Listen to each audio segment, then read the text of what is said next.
There is a fascinating idea tied to all the Yom Tov, all the holidays of the year. And we're going to understand this a little bit through also reading the Zohar Kaddish on Parsha Bamidbar, on the portion of Bamidbar, which speaks about the giving of the Torah, connected obviously to Shavuos, which is the Yom Tov connected to Zman Matan Torah Seinu, the giving of the Torah. And the concept is as follows. We know that every single Yom Tov corresponds to another and a different type of quality of divine shefa, divine flow that comes into this world. There's a light that comes into this world that brings redemption, that's connected to Pesach. There's a light, a divine light force that comes into this world that connects to protection and feeling whole, the idea of Sukkot. There's a divine revelation that's connected to the giving of the Torah, the revealing of divine wisdom, connected to Shavuos. And the same thing, each of the Yom Tovim, each of the holidays are corresponding to another day, another sphere, another divine emanation, particularly connected to the 7 emanations corresponding to the 7 days of the week. That every single day in the week, every single cycle of the week, on the first day of the week, there's a revealing of chesed, of kindness, of compassion, and of giving, and of redemption. And on Monday's level of gevura, of restriction, more connected with Rosh Hashanah, of judgment, justice, discipline. This happens throughout every single cycle of the week.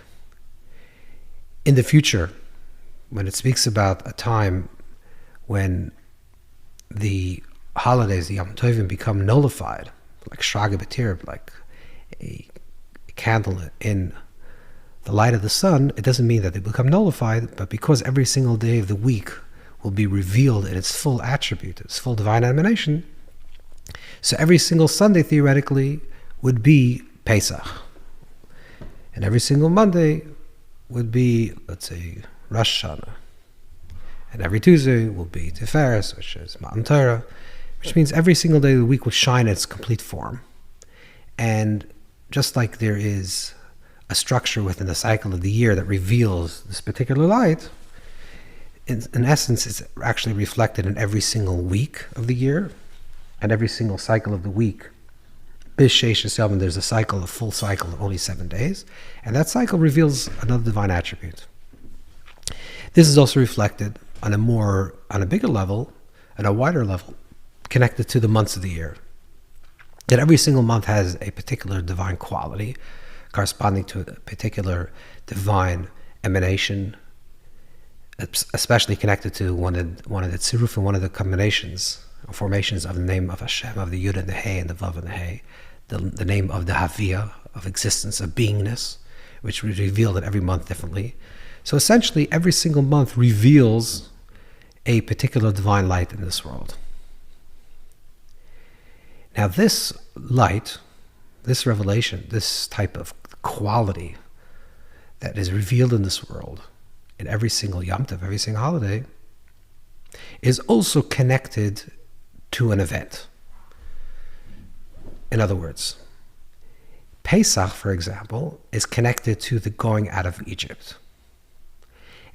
But we think that the reason why we celebrate Pesach, using Pesach as an example, the reason why we celebrate Pesach is because since the events happened of the exodus from Egypt, the going out of Mitzrayim, so therefore we're celebrating to commemorate the going out of Mitzrayim, we're celebrating Pesach. But the truth is actually reverse. The reason why we went out of Mitzrayim, the reason why there was a redemption, is because there's a revelation on this time period in the calendar for this type of quality, divine shefa, to come into this world. And the story of Pesach only allowed us to have access to that place. To say it a little differently, Chazal speak about this, and the Kedushin and Yuma, Chazal speak about this idea that the Avos, the patriarchs and the matriarchs, celebrated the Yom Tov, celebrated the holidays, kept Kol Torah Kula, kept the Torah. What does that mean that they kept the Torah? What does it mean? And Rashi brings that down also in Chumash with regards to the story of the angels that appear to Avram, that it's in Pesach. This idea that it's Pesach. What does it mean that it's Pesach? If the idea of Pesach is the celebration of the going out of Mitzrayim, of going out of Egypt, and this happens hundreds of years before even the descent into Mitzrayim, the going down into Mitzrayim. So what does it mean that they're celebrating the going out of Mitzrayim, the going out of Egypt, when there was no story of that? The story happened many hundreds of years later. So what does it mean that they're celebrating Pesach? So what this means is that they're not celebrating the going out of Mitzrayim. The going out of Mitzrayim is only an event that happened in order for us to have access to that divine revelation, which means that there is a divine revelation that's revealed during the month of Nisan. There's a kosher, there's a ban kosher, there's a good time, a kosher time, a perfect time for Klal Yisrael to leave Mitzrayim. And the going out of Egypt, the going out of Mitzrayim, the story of even the descent into Egypt and the going out of Mitzrayim broke open and expanded the consciousness of the people of Klal Yisrael to be able to receive the light that is being revealed, that's constantly being revealed, the light of Exodus, of going out of restriction. So it's not that the going out of Egypt created the Yom Tov, created the holiday, but it's actually the reverse. The going out of Egypt and the fact that there was this event that happened, that we had to go out of Egypt, expanded the vessel of the people of Israel, of Klal Yisrael, to receive the light of redemption, which means redemption is always there. And what it means that the others were celebrating this Yom Tov, even before the story, is because the others were connected to that particular light that's revealed. Much like we say that in the future, every single Sunday, every single Monday, every single day of the week will be another day of the Yom Tov, because it will be a revealing of this divine light. The others, the patriarchs who are Merkava Tolakus, who are a complete vessel to receive the divine light in their life, were open to receive this light without actually the narrative. We, post facto, after the events of the going out of Egypt, we needed this, Klal Yisrael needed these experiences to break them open and to expand them to be open to receive this divine light. Let's say we're talking about the story of Matan Torah, of the giving of the Torah. The story of the giving of the Torah, Matan Torah is called Gadol Yosef. The voice of Sinai, the voice of receiving the Torah, is eternal, is always. What happened at the event of Shavuos, or 50 days or 51 days after leaving Mitzrayim, was that Klal Yisrael, the people of Israel, stood at the mountain in such a place of B'yom HaKol, where they were in a state of unity, V'yichem Sham Yisrael, as one people. They were induced, the circumstance induced them to a situation which broke them open to expand their consciousness, to able to receive the revelation that's constantly being revealed of the giving of the Torah on this month. It means in the Chodesh Nisan, in the month of Nisan, in the month of Sivan, there's a revealing of the Torah. That's the energetic quality, spiritual quality, is that there's a revealing of divine wisdom in this time. The Koilos of Brakim and all the events that happen around Sinai and the preparations that they prepared for themselves was to cleanse their vessel to receive what is always being given. They're called Gadol Yosef. So when Klal Yisrael put themselves in the right position by refining themselves and elevating themselves, and the experience of the lights and the sounds elevated their consciousness and had that experience, an out-of-body experience almost, and the Parsha Nishmasim, they were able to expire in this state of ecstasy, that allowed them to hear the sound of Anoich Hashem Lekecha, that I'm the one God, the oneness of Hashem. So it wasn't that the event created the giving of the Torah. The giving of the Torah is always present, and the event allowed them to experience it, which means to say that these events are eternal. The quality of Nisan is always a redemptive quality. The others experience, the patriarchs and the matriarchs experience this redemptive quality during the month of Nisan without actually needing to go through the exodus and the burden and the slavery of Egypt in order to break them open so they can experience this type of light. They experience it on its own without actually the narrative. So the narrative is not the root of the story, it's the effect of the story. The cause is the divine revelation. The effect is the story is only an event, a context that allows them to break open and to receive that light that's being given. This is a very important understanding and a very deep understanding of what it actually means to celebrate the Yom Tov and why the Yom Tov, the holidays, are connected to each particular day of the month. And when we say the holidays are connected to the essential part of the month, that's why they're generally celebrated in the 15th day, which means that it's celebrated in the time that represents the pinnacle of the month, but really it's the entire month. It's the entire month that has this quality. Chodesh Aviv, like the Ramban writes famously, that we have to remember the month that we left Mitzrayim. In other words, it's the month itself that gives rise to the idea of the going out of Egypt, going out of restrictions, of the time of a revelation of divine kindness, of chesed, that brings us and takes us out of our constriction. It's the narrative that only broke us open that allowed us to experience this idea. This is a fundamental idea. This will also, to read a little bit from the Zohar, Parsha Smith, we'll see how the Zohar doesn't say this clearly, but the Zohar intimates this idea as well. That there's something that's a truth that it always is. There's a descent that pushes us aside or alienates us from that truth. And then there's a recreation with the giving of the Torah that allows us to reconnect to the original truth that is always there. So the Zohar says like this: Hashem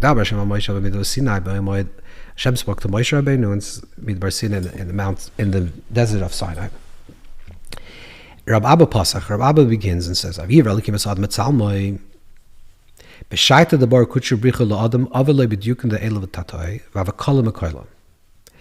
when Hashem created man, the original, the primordial being, the original man / male, female, this mankind was Kala Mikula, was a combination of everything, the totality of all reality. And he was able to see, he was able to see from one end of the world to the other, which means that they had clear, transparent vision of the entire reality. Included all of reality, this being included all of reality, and was able to see from one end to the other because they included, this being included all of reality. The Zohar continues. So a man was created in the divine image. Then it says B'Tselem Ekim, with the divine image. In his image, then the divine image. What's the difference? My B'Tselem Ekim B'Oreisa. Lavada Trei Dag in the Chol Ledach V'Nukva. Chad Ledach V'Nukva. When it says he was created in the divine image, B'Tselem Ekim refers to the feminine quality of the divine image, Kaviyachol, and B'Tsalmoi refers to the masculine quality of the divine image. And Du Patsufim Chad V'Havi. And it was Zohar and Keva Ba'arisam. This is one being that include both the feminine quality and the masculine quality, which is the reflection of the divine quality of giving and receiving. And Shalom B'Kol was completely one. Therefore, this being was able to see the wisdom of the above and below, the spiritual wisdom of the upper realms, the inner worlds, and the external reality, the empirical, the physical, the world of Bia, of Bria, Yitzir, creation, formation, and actualization, and also was able to see in the world of Atzilus, the world of one. Kiva de Sarach, once man ate from the tree of knowledge, of good and evil, which is the idea of a duality, separating himself from the everything. So originally man / female, male, female, was one being, and a complete being that gave light and was received light into the entire world, a complete being, and was able to see Mistakal b'Chachmasa, was able to see in their wisdom the entire upper worlds and lower worlds.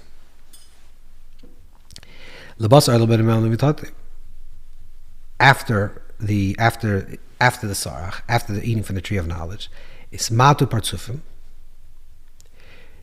So the Partsufim, the personas, the masculine and feminine, were diminished, divided, no longer complete. V'chachmasa istalek minei, and she didn't have any more wisdom. And they were only looking on things of the physical.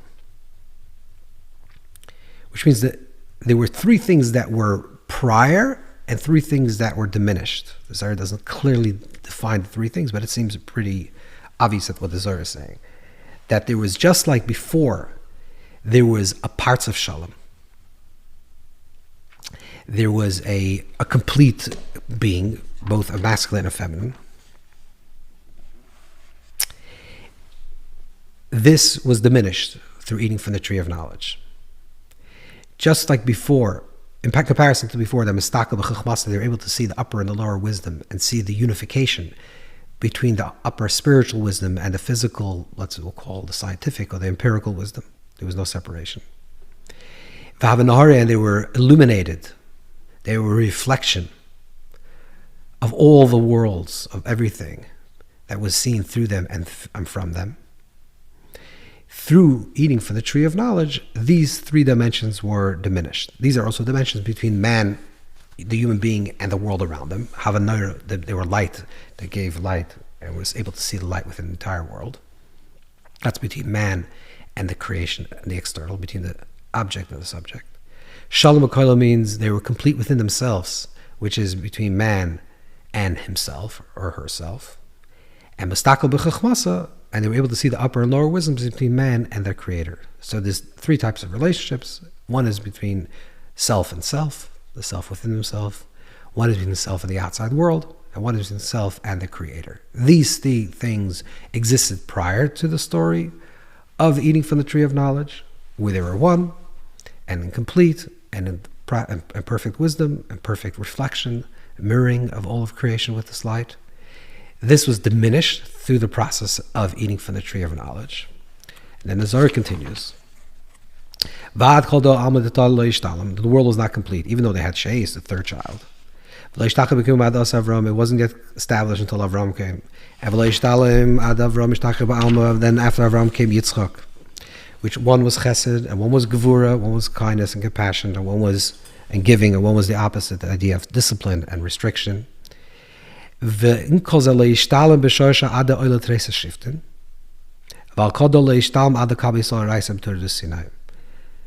this completion was not complete until Klal Yisrael became an entire people. And this was not complete until they received the Torah. And then when they received the Torah, and they established the Mishkan. And when it was established the Mishkan, the tabernacle, the temple, the temporary temple, then all this that was originally in the creation of man was returned. So the same three things. The Mishkan itself becomes the place of the Shefa for the entire world, the place of the sustenance, where all the chayas of the world is received from, all the life force is received from the place of the Mishkan, the Shechina rest, and from there it permeates the entire creation. Klal Yisrael themselves, the way the Zohar explains this is that first it's Avram, then it's Yitzchak, and then it's Yaakov, then it's the entire Shvatim, they become an entire nation, which means they become complete as a people, unified as separate beings, as a collective, which is the idea of recreating the idea of Du Partzufim, which means the multiple become part of one totality. That's the shleimus of Klal Yisrael, the completion of Klal Yisrael, which is a rectification of the separation between Adam and Chava, between Adam and Eve, and going back to the original state where Adam and Eve were in unity, the family was in unity, it was intact, there was a partzufim that were part of different personas, but part of one being. And the third thing is that there was revealing of the Chachma, the wisdom of the Torah, and the revealing of the Chachma of the Torah allowed them to have again, now to receive again, that Oragon is a hidden light that was revealed in the beginning of creation, was now revealed in the Torah, which means that now we have the wisdom to see through the Torah, to see the wisdom through the entire world. So the same three things, in short, the same three things that was in the original plan of what man existed, mankind, this primordial being existed in the Garden of Eden, was diminished through the eating from the tree of knowledge, returned to Klal Yisrael, returned to us through the process of the giving of the Torah. So what the Zohar is actually saying on a deep level is that Matan Torah, the receiving of the Torah, is really not just a an event that happened in a particular time, but it's a reclaiming of an event that happened in the beginning of time. In other words, going back to what we were saying before, the receiving of the Torah, the event that happened through the Exodus, and through the story of enslavement, and through the story of Klal Yisrael morphing into an morphing into a people, being created as a people through the hardships of exile and the hardships of slavery, and finally unifying as one unit, as a people, in one heart and one people. That created a tikkun for the separation between Adam and Chava, the separation between the masculine and the feminine, but the separation also between the actual physical Adam and Chava. The receiving the Torah gave them the wisdom, and the building of the mission, which is an effect, like the Zohar says, or a replication of what happens at Sinai, to create the Sinai experience in real time, in real space, which is the idea of the Mishkan. The building of the Mishkan was the idea of creating a space through which the entire physical world receives nourishment. So it's a recreation of the original story of Adam and Chava. What that means is that there's a primordial state in creation, inherent within creation, that reveals this truth. It reveals the truth of the wisdom that is unified between the upper and the lower. The wisdom, or the idea that creates the unity, or is the unified state between the masculine and the feminine, the unity that exists within the human race. The unity that exists between all the partsufim. There is this idea already in the beginning of creation that there's a portal through which all life and sustenance flows through. The eating from the tree of knowledge created a state of estrangement and a disconnection from that truth. And the story of the Exodus and the giving of the Torah allowed to recreate that event that happened, or that reality that happened and is always happening from the beginning of time. They're just concealed and eclipsed through the idea of sitting, through the idea of the fall and eating from the tree of knowledge. Again, so what is this? What is it saying? We're saying is that these concepts that we're celebrating, and these portals of opening of new light that's revealed to us in every single Yom Tov. Here it's particularly talking about Mount Torah, but it's truth in every single Yom Tov. The portal that's revealed to us, sometimes through the hardships of whether it's through exile and through slavery, that only refines us and breaks open our vessel to receive the light that is being revealed on Pesach. And the story of the Exodus, and then eventually the receiving the Torah, and preparing ourselves and gathering ourselves to receive the Torah, allows us to have access to the truth that is always being revealed from the beginning of time. So it's not that the events itself creates that light, but the light is always present, and the events sometimes just opens us up to properly receive those experiences.